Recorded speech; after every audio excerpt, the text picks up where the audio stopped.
police state. Dictator Xi bans stuff like the letter N and Animal Farm. It's a glorious time to be Chinese. Things are on the up and up in China. They've got predictive policing, cops using facial recognition, and a social credit system for everyone, and now a ruler for life.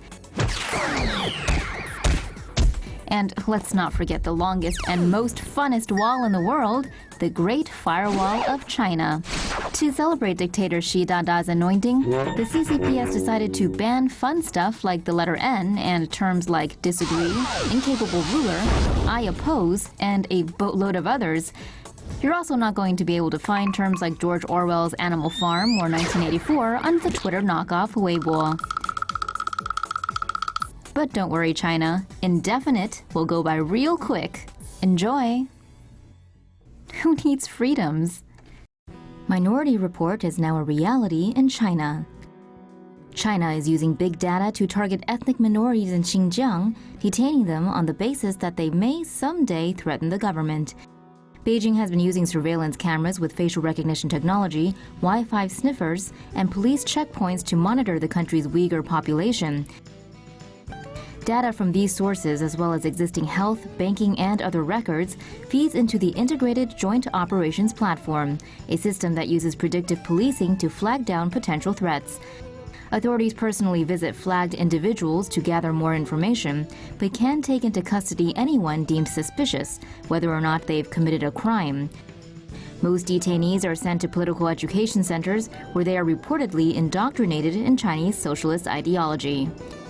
Reports estimate that roughly 120,000 people are being held indefinitely, without charge or trial, inside the camps. China planning on going full Big Brother in 2020. China is nothing if not innovative when it comes to finding ways to exert control over their people, and it looks like they're rolling out an entirely new way to spy on the public. Beijing plans to launch its social credit system nationwide by 2020 to rate the trustworthiness of 1.3 billion people by assigning each individual a score. The system will take things into account such as credit history, contract obligation fulfillment, personal characteristics, behavior and preferences, and interpersonal relationships to calculate a score. Once the system becomes mandatory, people with low scores could be punished with slower internet speeds, be denied access to certain restaurants, nightclubs, or golf courses, and restricted from traveling. Scores will also affect an individual's rental applications, ability to secure insurance or a loan, as well as social security benefits. Only one question remains: why aren't you in China right now? Duck and cover. China's Tiangong-1 space station is set to come crashing into Earth within the next few months. The Tiangong-1 was launched in 2011 as part of China's push to become a space superpower and has been used for manned and unmanned missions. In 2016, Chinese officials confirmed that they lost control of the space station and that it would crash into Earth in 2017 or 2018.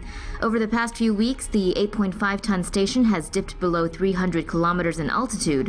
When the Tiangong-1 was operational, the lab orbited at an altitude of 370 kilometers. Most of the space station is expected to disintegrate in the atmosphere, but experts say some parts weighing up to 100 kilograms could reach the Earth's surface.